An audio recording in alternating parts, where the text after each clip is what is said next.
Welcome to the Low Carb Athlete Podcast, where we focus on discussing topics to help you burn fat, optimize health, and improve performance in life and sports. Transform the whole you from the inside out with the holistic method. Let's dive in. Here's your host, Debbie Potts. Hey there, it's Debbie, your host of the Low Carb Athlete Podcast, and I just wanted to share some information about what are energy bits, as I've talked about them for a few years, for many years on this show, to help us improve performance and longevity. Athletes need to improve their sports performance, and we want to recover faster, especially as we get older. And the ingredient in energy bits really helps that, algae. Algae helps us with recovery and repair for sure. Spirulina, it's an algae. Spirulina algae improves energy, focus, endurance. And the chlorella algae removes lactic acid, speeds recovery, and builds our immune system. Both of these types of algae do improve our oxygen delivery, muscle building, bone strength, and our collagen.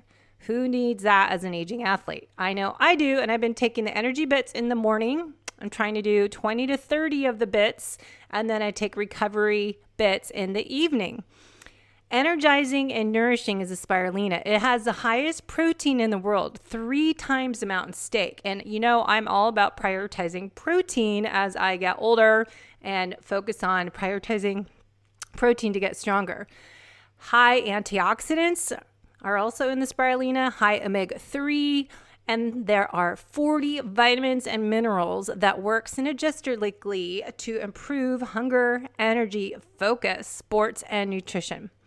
Spirulina is so nutrient dense, it replaces your fish oil, your collagen, many supplements, snacks, protein, and sports fuel. So it's a great all-in-one. And I'm all about minimizing how many supplements we take and really get our nutrition through real food sources, and that's what energy bits are about.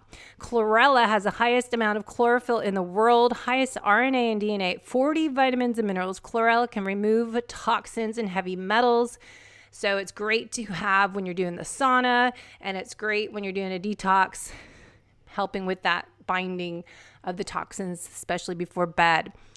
Also, you can build the immune system, help your gut health and digestion, and also chlorella can speed up your sports recovery and boost longevity. So I take it at nighttime. That's in the recovery bits. Chlorella has so much chlorophyll, it replaces what you need from vegetables, greens, and supplements. So again, another all-in-one.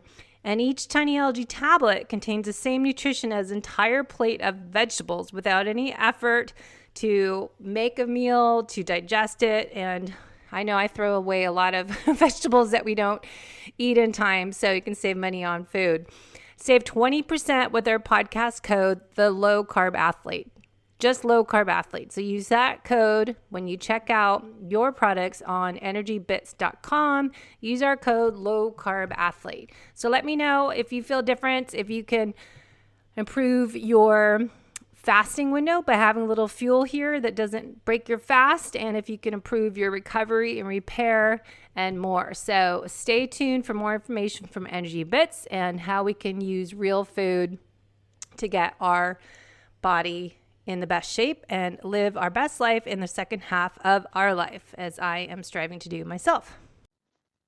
Hey, it's Debbie Potts, and I'm sitting here in my glass house with the blue sky around me and the sun shining on my back. And I am going to talk about the benefits of sunlight, but sunlighten infrared saunas, or just using a sauna in general, as I repurchased our Sunlighten Impulse near, mid, and far infrared sauna, and I am loving it. I did own one in my Fitness Forward studio that I closed in October 1st, 2019.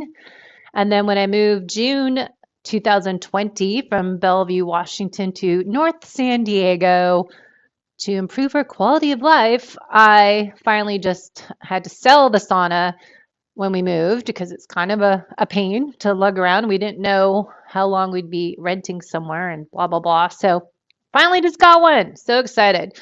So I want to talk about the benefits of using sauna. Look at Huberman Labs protocols that he had.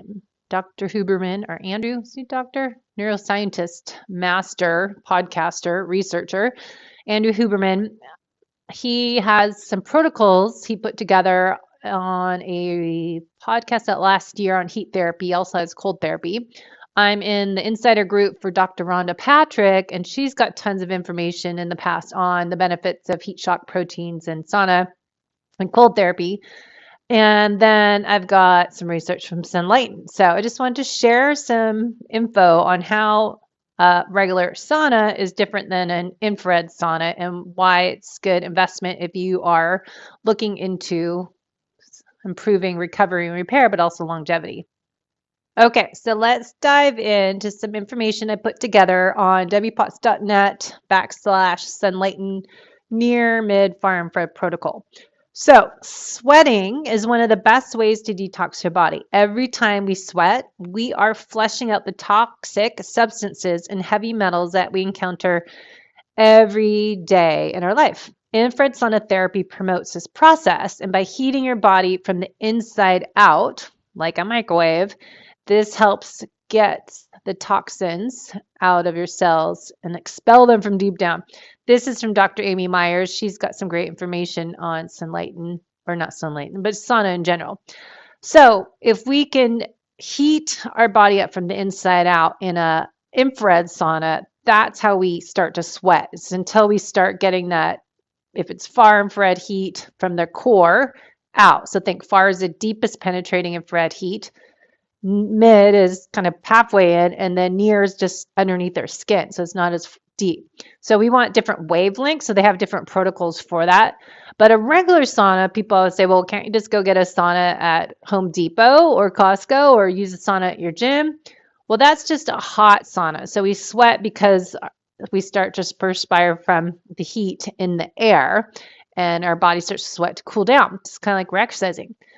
So if we want more of a purifying sweat, that's what an infrared sauna does. So you can do far infrared, or I like the blend of near, mid, and far because there's different benefits. And so there's purpose to each type of protocol they have in there. I'm also looking into what stacks. What do we do before we go in the sauna? Do we exercise? Do we eat before? Do we take some supplements?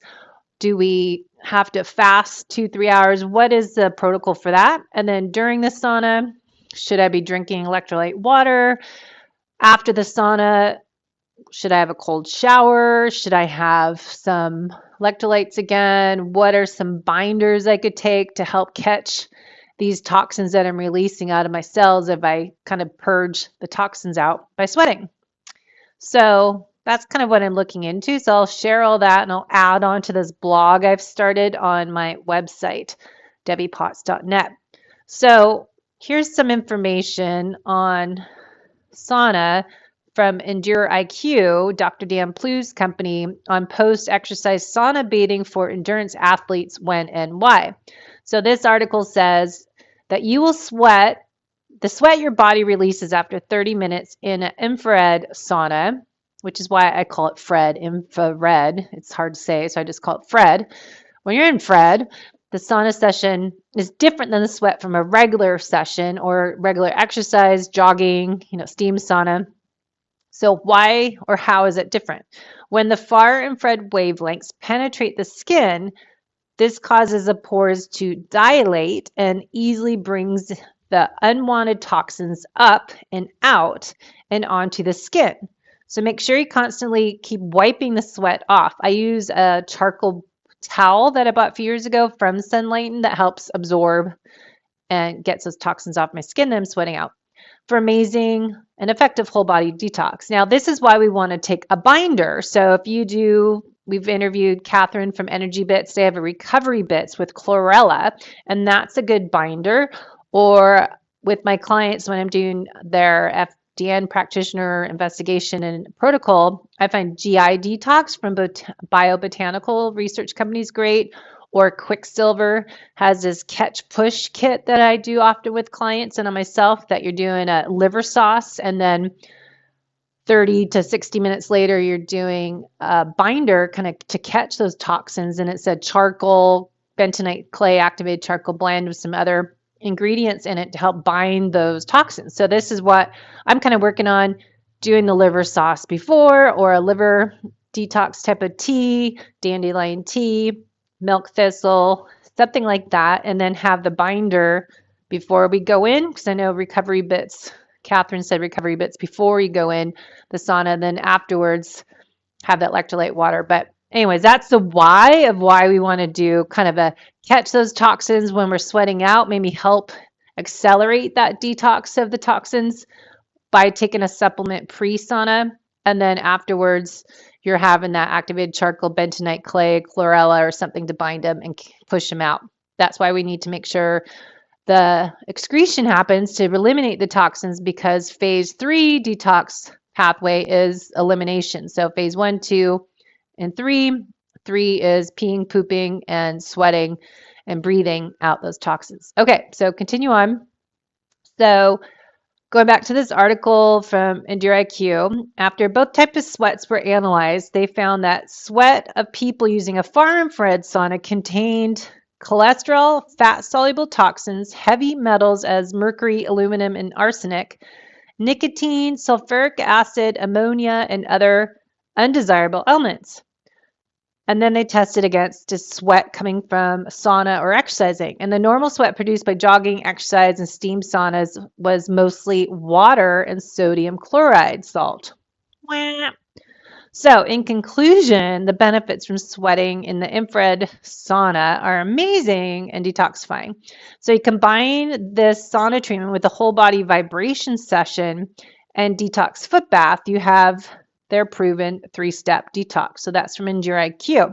So I'm sitting here actually on the floor with my computer right now on my rebounder, using it as a table so I can sit and stretch. But ideally, you do some type of lymphatic drainage, so dry brushing, bouncing. You can do the rebounder for, say, 5 minutes and then get into the sauna, infrared sauna. So that's another stack. So I always think of things stacking, minimal effective dose, and then what can I do to maximize the benefits from this session or from what I'm doing. So if I can take something and stack those hacks to make it even more beneficial for me to detox. Because I know from swimming, TMI, but I have this little rash right around my belly button from my swimsuit since October, swimming in a pool in Palm Desert. And I know it's right where my swimsuit line is. So it's something from the pool or chemicals that are now in my swimsuit that I can't get rid of. And I can't eliminate those toxins unless I'm doing this deep detoxifying sweat. So to me, that's why it was part of an expensive investment in my health. But to me, I'd rather spend our money on things that will make us healthier and live longer and improve our quality of life than other, I don't know, what else we do? Go on a trip 2 times to Europe. So, all right, here's another article. Do athletes need to add sauna in their protocol weekly? Does sauna help recover from exercise? Here we go. So sauna usage has been found to mildly increase testosterone levels and decrease cortisol levels. Who doesn't need that? Since testosterone cortisol ratio is best hormonal maker we have for recovery from exercise, this may mean that using sauna after working out can help you recover faster and maybe performance enhancing. However, these hormonal changes are short-lived, and ultimately what counts is your hormone levels over the long run, not just immediately after working out. In rats, which are not humans, sauna usage has been shown to stimulate an acute rise in the production of heat shock proteins. No surprise there. These proteins reduce oxidative damage suffered by the muscles following exercise. Dr. Rhonda Patrick makes the case on Tim Ferriss's blog that heat shock proteins improve muscle growth. In every hard workout, you are both damaging muscle and triggering new muscle growth. Theoretically, heat shock proteins reduce the damage that results from a workout, creating a greater net positive effect. However, this may actually decrease muscle growth because oxidative damage is one of the body's most anabolic signaling mechanisms, and a multitude of studies have shown that antioxidant supplements actually decrease muscle growth. On the other hand, another study has found that heat stress reduces skeletal muscle atrophy in non-exercising rats, which rats are not people, remember, which have implications for injury recovery. These same heat shock proteins have been demonstrated to extend lifespan in lower organisms like worms. Can you imagine putting worms and rats into a sauna? Although a similar effect has not been demonstrated in humans, so n equals 1. It is not clear if these changes in blood levels represent changes in the amount of hormone that is being produced or merely changes in the amount that is the bloodstream. It is possible, for instance, that testosterone goes up because it's being pushed out of the muscles, which actually may be a negative for muscle growth. So, who knows? Does sauna increase insulin sensitivity? Here's another part. One study showed that heat exposure may improve insulin sensitivity and lowers fasting blood glucose in obese diabetic mice. It's always mice. Poor mice. This suggests that sauna bathing may be valuable addition to weight loss and diabetes treatment programs. However, this study was done on mice, and this effect has not been proven to occur in humans. All right, does sauna improve mental performance? So here's what they say. Heat exposure in conjunction with exercise has been shown to increase the expression of BDNF, brain-derived neurotrophic factor, BDNF, more so than exercise alone. So BDNF increases neurogenesis, which is the production of new brain cells, as well as the survival rate of existing brain cells. Heat exposure has also been found to improve mood in cancer patients, which may or may not be caused by the same rise in BDNF. Clearly, there's a lot of potential benefits from sauna usage, but few have been conclusively proven. Even association with increased lifespan may be a self-fulfilling prophecy caused by selectional bias. That is because sauna is labeled as healthy. It could be that healthier people are more likely to engage in it, thus making it association with good health and long life, regardless of whether it works or not. All of the benefits of sauna use, the improvements in cardiovascular health, are the most well supported in human experiments. They are convinced in this article that sauna use almost certainly does translate to increases in overall health and longevity. The other benefits of sauna usage, as muscle growth, improvements in insulin sensitivity, brain health, all need more research before any conclusions can be drawn. Right now, these claims rest entirely on rat and mouse studies.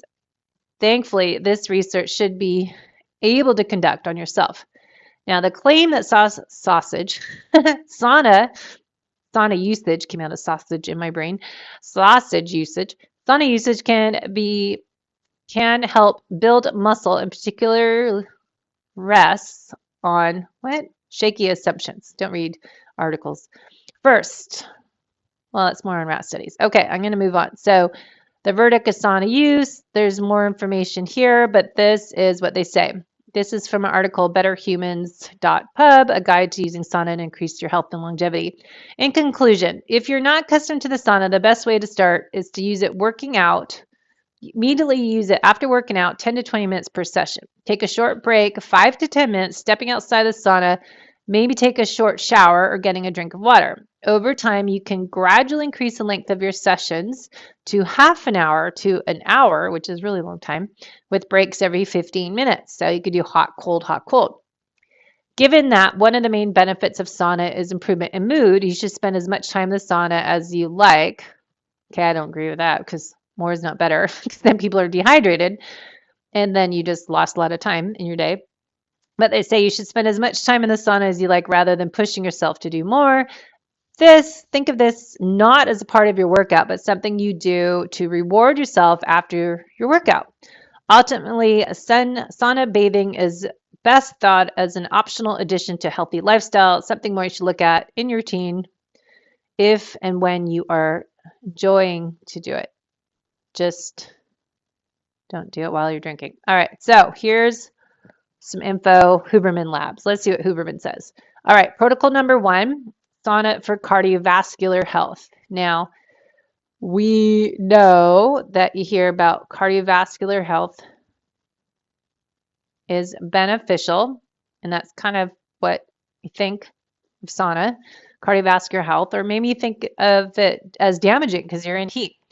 So the protocols that Huberman talks about is more for, I think, a Finnish sauna because the temperatures they suggest, and so does Dr. Rhonda Patrick, are not my near, mid, far infrared, which is 120 to 130 degrees Fahrenheit. The sauna protocols they're talking about here are 80 to 100 Celsius and 176 to 212 degrees Fahrenheit. So I think it depends on what type of sauna you have. I can't seem to email Dr. Huberman directly. I think it's too popular for me. Your personal heat tolerance should determine the actual temperature. Try to stay in the sauna anywhere from 5 to 20 minutes per session. Repeat the use of the sauna from 2 to 3 times a week or often as 7 times a week. More often does appear to be better with respect to cardiovascular health. So keeping the sessions, though, 5 to 20 minutes, not more than that, 2 to 3 times a week, up to 7 times a week. Okay, so improved mood. Saunas have, this is Scandinavian cultures, the traditional roots, as like we say, the Finnish sauna, and that's even better if they have snow outside of the sauna. It makes it easier to do hot-cold therapy. But saunas for centuries have been used there and have noted a correlation between the sauna use and improved mood. The body responds to heat with the release of dynorphins and endorphins in the brain. Dynorphins at first cause discomfort and agitation, but biochemically set the stage for endorphins to have enhanced effects on our mood and body, which is why after sauna, we feel a mild, happy euphoria. All right, improved stress response and overall health, which I think is always an area of opportunity for most of us high performers. All right, so hormesis, you probably know by now, is acute stress. It's a mild, tolerable stress that stimulates the body and helps it to positively adapt. Hormesis can take many forms, and heat is one such form, just like lifting weights, breaking your muscle down, recovery, rebuild, and get stronger. So studies have found that regular use of sauna can decrease cortisol levels, enhance activation of DNA repair longevity pathways, and increase the activation of unique heat-dependent molecular mechanisms termed heat shock proteins. So we'll hear that a lot with the sauna hot-cold therapy. So heat shock proteins, just to review, regular use of sauna can decrease cortisol levels when they're too high. Exercise after 45 minutes raises your cortisol. Enhances the activation of DNA repair longevity pathways and increases activation of unique heat-dependent molecular mechanisms, heat shock proteins. These heat shock proteins help monitor and possibly repair protein structure within our cells. The integrity of protein structures is vital to our health and well-being. So think about that unfolding of the heat, the protein. All right, heat shock proteins. Protocol number 2, Huberman Lab. Protocol number 2, sauna for general health. Here we go. So to gain the benefits of deliberate heat exposure for general health, improved mood, stress management, and enhancement of the body's hormetic, mild stress, acute stress, the mild hormetic response pathways. Hormetic response pathways. Remember, acute, not chronic. Chronic stress is not good. Acute stress is good. Use sauna for a total of 1 hour per week, not at once, per week.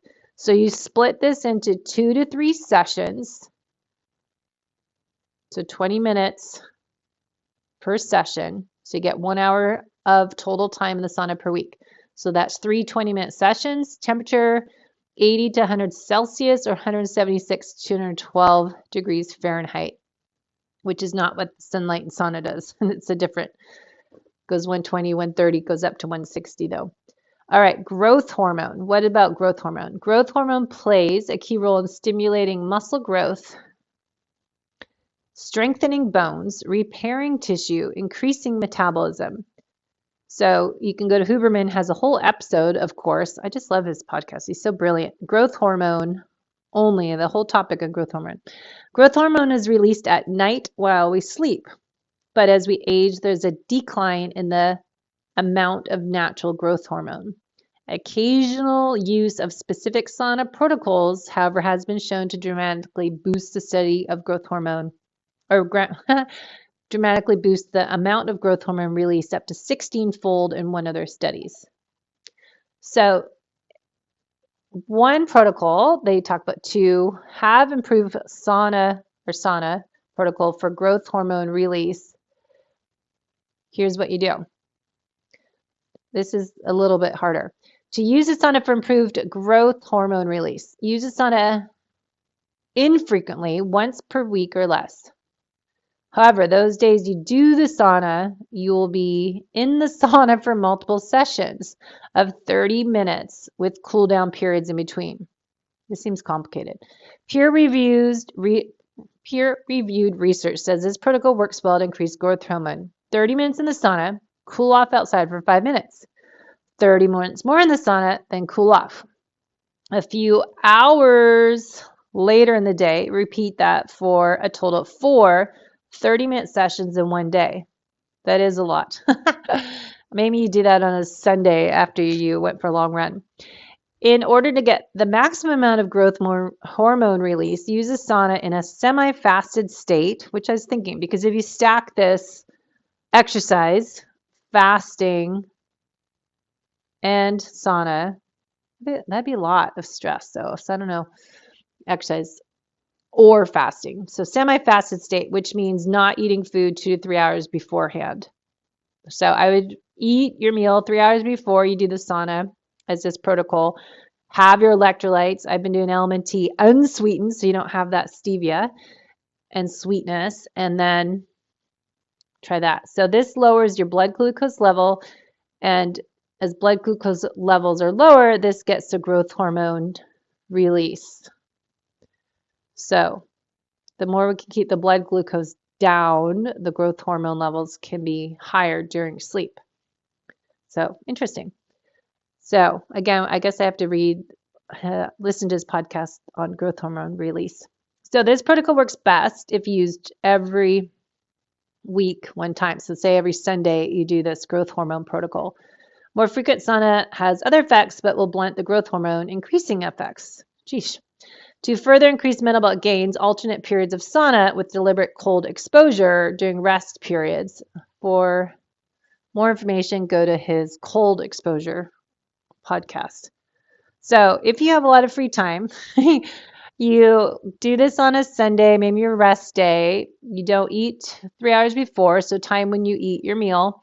Wait 3 hours, do the sauna, 30 minutes, go into cold, maybe you have snow outside or cold tub, then go back in the sauna, go in the snow for 5 minutes, then go back in the sauna 30 minutes.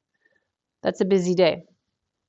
Okay, so what about tracking with your breathing? So I was thinking, okay, how can I improve my heart rate variability in sauna if I can put my heart rate monitor on in the sauna and use Hanu Health app or Sweet Beat Life app and do my breathing exercises? How would that improve my HRV unless the sauna is too hot and it's more raising and sympathetic? So if I can get more parasympathetic, relaxing and breathing, doing some 4-7-8 breathing that you breathe in 4 seconds, You hold your breath for 7 seconds. You exhale out for 8 seconds, making a whooshing sound, and you do that 4 times. That's called the 4-7-8 breathing technique. Another breathing technique you can do is a 3-part breathing exercise. So you just take a long, deep inhale, exhale fully while focusing intently on your body and how it feels. After doing this a few times, slow down your exhale so that is twice as long as you inhale. So some people prefer this technique because it's just easier to remember than counting. Diaphragmatic breathing exercise is another exercise you can do in the sauna. Lie on your back, either bend your knees over a pillow or sit upright. Place one hand against your chest, the other hand against your stomach. Take a slow, deep breath through your nose, keeping the hand on your chest still as a hand on your stomach rises and falls with your breath. Next, breathe slowly through your pursed lips. Eventually, you want to be able to breathe in and out without your chest moving. This technique allows your breathing and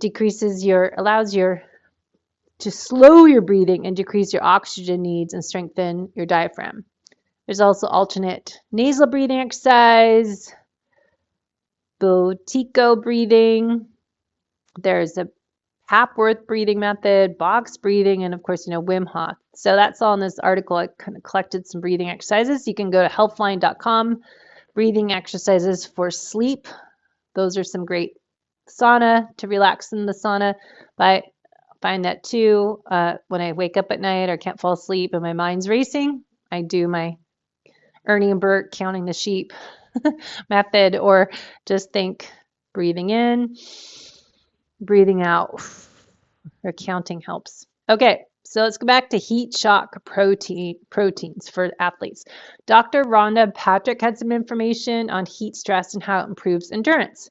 So endorphins, the dynorphin release, the feel-good endorphins, heat stress, and heat acclimation information. Increasing nutrients to your muscles and sparing local glycogen stores by improving cardiovascular mechanisms and reducing heart rate, by improving thermoregulatory control and reducing core temperature during workout. The net protein synthesis is increased by increasing production of heat shock proteins, increasing growth hormones, and improving insulin sensitivity. Brain health, heat stress, and increasing the BDNF, brain-derived neural factors. So there's a good video I put on here from Rhonda Patrick. Dr. Rhonda Patrick, Found My Fitness. She had a video on how to increase athletic endurance with sauna. Okay, and another thing, application on sauna. Where is this one from? EndureIQ. So sauna, talked about that, doing that 3 to 4 times a week. And then so sauna to help maintain the cardiovascular system during periods of reduced exercise training, helping you focus on training. So good information. Another article from EndureIQ called Post-Exercise Sauna Bathing for Endurance Athletes, When and Why. Another article, What are the sauna benefits for exercise, recovery, fat loss, longevity? So some information is longer than 19 minutes, less than 11 minutes. So risk reductions, the temperature. So figure out the optimal time for you. If you want a cold shower, hot, cold, kind of depends on the sauna you have and where you are. But some information on a Finnish study showed that, what did they find? So I'm not going to go into that, but Found My Fitness, Dr. Rhonda Patrick has tons of videos, Dr. Jari, and some others on the heat therapy. Okay, some other protocols, stack for immunity protocol. This was interesting when I found an article on supplements to take pre-sauna. So this one's a really long article. I don't want to read it all, but this one is from Ben Greenfield, I think from time ago. But stack, optimal immunity protocol. So this combines lion's mane mushroom with other medicinal mushrooms, niacin, known as B3, infrared light, and heat alteration uniquely aiding in repairing, improving neurological functioning and neurogenesis, reducing inflammation, preventing disease, and improving cardiac function, overall circulation.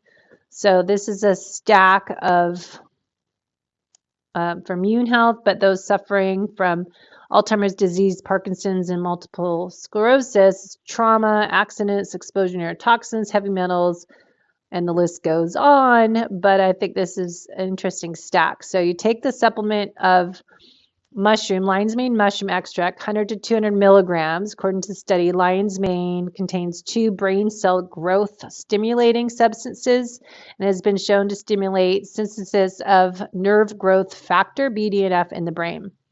According to studies conducted on humans, so not mice, humans, it enhances cognitive functions, especially in individuals with a mild deterioration of cognitive skills, and it may reduce depression and anxiety.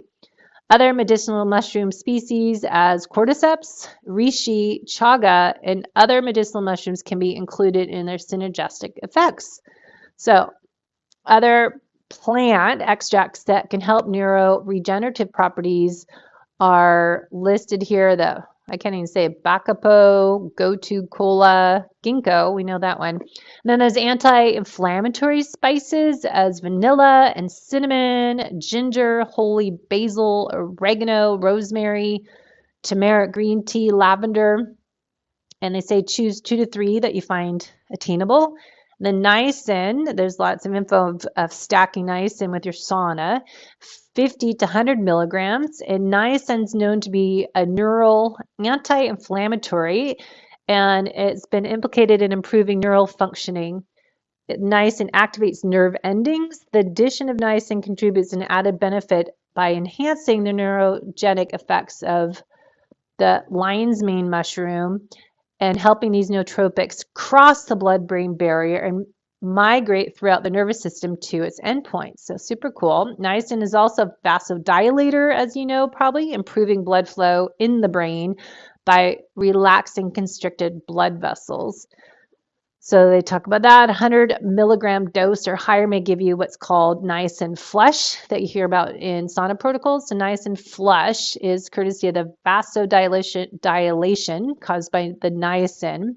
The redness of the skin and tingling will last for about 30 minutes. Taking a cold shower or doing a cryotherapy session can help reduce the discomfort you may experience from the niacin flush. So that's why they combine this protocol with cold immersion in either cold shower or cold lake or sea. So the protocol goes on, but after 20 minutes, taking the stack above, then you go into the sauna for 20-30 minutes. So an infrared sauna uses infrared radiation, which heats the body tissues directly instead of the air. The frequency of the radiation emitted infrared saunas is the far infrared. The far infrared has been found to have a tissue level effects, particularly in the mitochondrial respiratory chain and the cell energy production process, the blood supply of tissues by dilating blood vessels and improving circulation. Because infrared saunas instead relies upon light, it can heat your body directly without significantly warming the air around you. And these light waves from the infrared sauna penetrate deep into your body for a heating effect that allows for more activation of your sweat glands compared to traditional Finnish sauna. So in an infrared sauna, only 20% of the energy of the light is used to heat the air, leaving the rest of the energy to heat the body. So an infrared sauna doesn't feel as hot as a dry sauna, but you sweat as much or even more, especially if you stay in there longer than 30 minutes. And I find you have to relax and will sweat more the more relaxed you are, not be in fight or flight.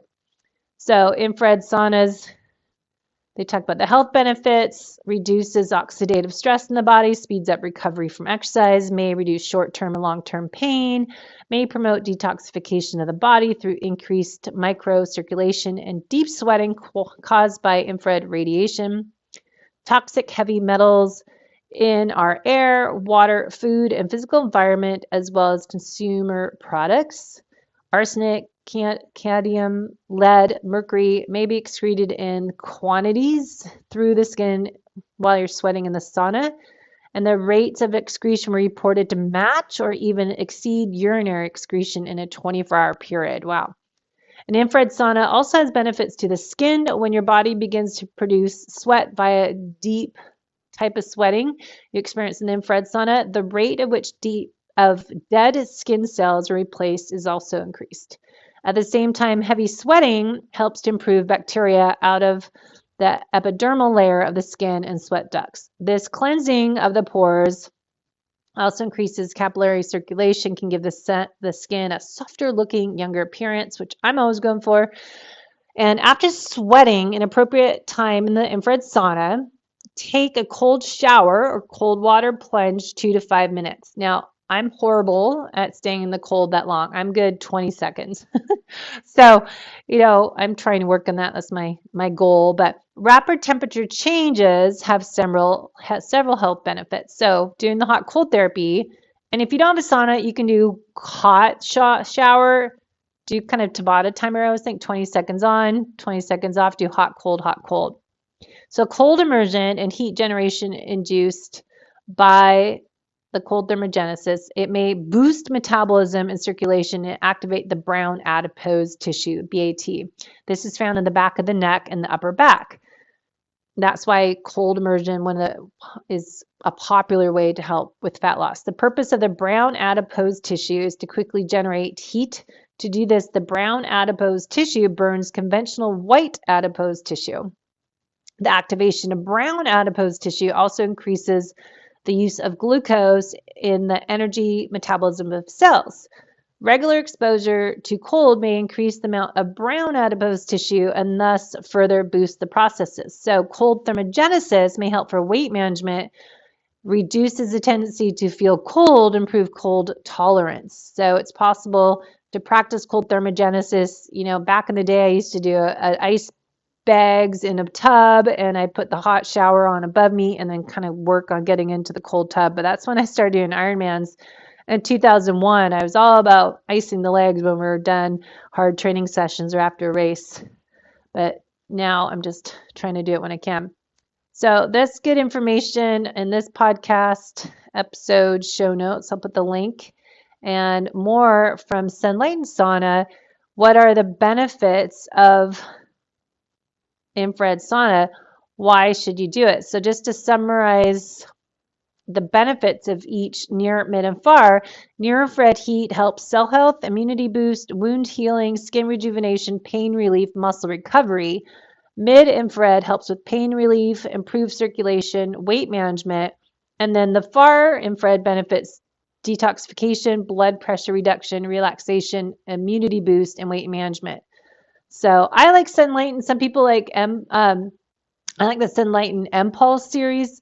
I did try Clear Light, and I found it too hot and uncomfortable that I actually threw up when I was testing it. So obviously you have to get used to it, but I wanted to sit in it for 30 minutes, and I found it too uncomfortable that I wasn't enjoying myself, and I was staring at the clock. So it was more to me a stress than a relaxing sauna session. So to each its own, but you can get discounts as we talk about off anything. So you can save up to $600 on Sunlighten with our code for the podcast is, if you go to getsunlighten.com/low carb athlete is our discount code. They do have some sauna cabins you can do if you don't have room for a sauna. But I think the big thing is that detoxification, especially for swimming, especially if you're just living life, there's toxins everywhere. And if you haven't switched your lotions and makeup and shampoos and cleaning items, just make sure you're checking the EWG website to find out, are you using clean ingredients when you do your laundry, when you're washing your dishes, when you're washing your face. Your skin is a mouth, so you want to make sure you're not putting toxins into your body when you can control it. And really doing a sauna session, even if you don't have space or the money to buy one. I know down here in San Diego, there's a chain that's I think all over the US now is different main cities called Restore. I don't know. You probably have one near you that has the infrared saunas. They have the Normatec boots. They have the IV injections for nutrients, and they have cryotherapy and all of it. So it's kind of the new thing if you can't buy your own. But for muscle recovery for athletes, I think it's key. Infrared light therapy is really helping for recovery, stack that. We have the Normatec boots, so doing that beforehand, but really the infrared wavelengths to penetrate the body to create heat, which creates profound therapeutic benefits. They say increases blood flow to the muscles, delivering concentrated oxygen, which creates the more energy to heal.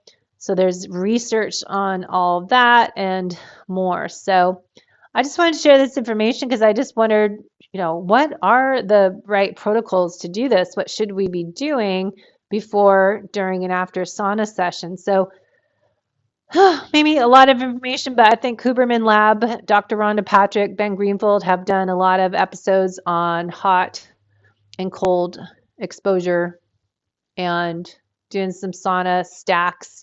Let me know what your experience is. If you've been doing sauna for a while, maybe you've created your own protocol that works best for you.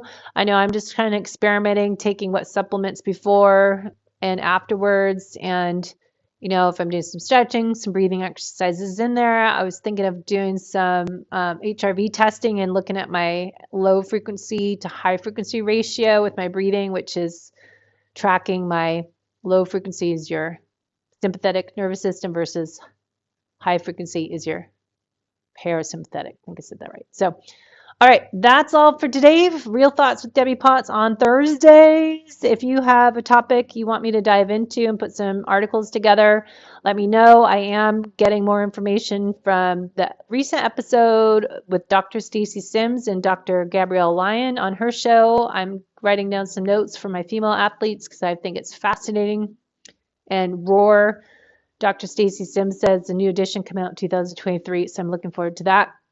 And then Dr. Andy Gappin had this 6-part series, I think, with Dr. Huberman Lab or Andrew Huberman Lab's podcast. And that is so much information. So I was messaging with Dr. Gappin, can I have this in the Cliff Notes? This is exactly what I'm trying to get across and get the research on how endurance athletes should feel trained and perform their best for life and sports and our future self. So listen in. If you want to share any other favorite podcasts and research articles, send them my way, Low Carb Athlete iCloud, or head to debbiepotts.net and send me some questions. Thanks. Enjoy the day. Thanks for listening to the Low Carb Athlete Podcast. If you have any questions, feedback, or topic suggestions, let us know on Facebook or at debbiepotts.net. You can help us to continue to grow by leaving a review on iTunes. Thanks again, and we'll see you next time.